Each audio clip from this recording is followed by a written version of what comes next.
The timing is devastating because this discounting is colliding with the exact thing those graduates were booing about. The jobs at the end of the tunnel are disappearing. For what's effectively the first time on record, recent college graduates now face higher unemployment than the general workforce.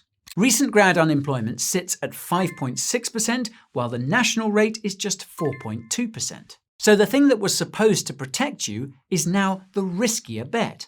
And it gets worse because even the grads who find work often aren't using their degree at all. An alarming 41.5% of recent graduates are underemployed, working jobs that never required a degree in the first place. Now, when a graduate lands a job that actually matches their degree, they do earn that big wage premium, around 88% over a high school grad. But when they end up underemployed, that premium collapses to just 25%. That's the difference between a degree being a sound investment and a degree being little more than financial dead weight. And the students see it coming. According to Monster's 2026 survey, 89% of graduates now fear that AI will replace entry-level roles. That's up from just 64% a year earlier. Now, the obvious assumption is that AI is the villain here, single-handedly torching the bottom rung of the career ladder. But before you go and burn down your local data center, consider this. New research from the New York Fed, published in June 2026, found that remote work, not AI, accounts for an estimated 64% of the rise in youth unemployment. And the logic is pretty simple.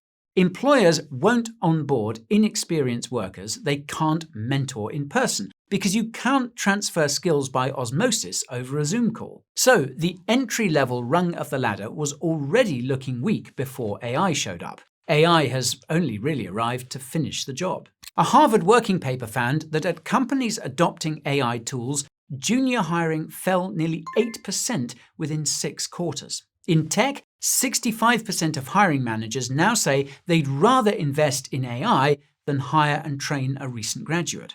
PwC's chief AI officer described it perfectly, saying entry-level roles are being, quote, seniorized, redesigned to demand skills that used to appear much later in a career. So picture the trap the average graduate is now caught in. The bottom rung of the ladder, the entry-level job that justified the whole deal of going massively into debt in order to get a degree, is exactly what's being automated and offshored from underneath them. Remove that rung and the debt-to-income trajectory never closes. The maths that made college worth it simply stops adding up. Now that said, there are still ways to avoid this trap, or at least the worst of it. If you're heading into engineering, computer science, nursing, economics, or a professional path like medicine or law, the degree possibly still pays. Nursing especially, because it's what economists call non-remotable. It can't be offshored, it can't be done over Zoom, and it can't be fully automated. That's what the finance bros call a moat. But if you're financing a generic business degree, a non-specialized master's, or a humanities path at private university debt levels, understand what the research is telling you. Between 23 and 28% of bachelor's programs already deliver a negative lifetime return. And roughly half of all master's programs show no meaningful financial payoff at all. So, if you're taking on debt for a degree, that debt now has a hard ceiling of $100,000 in federal loans, and anything above that means private loans at rates that can hit 18%.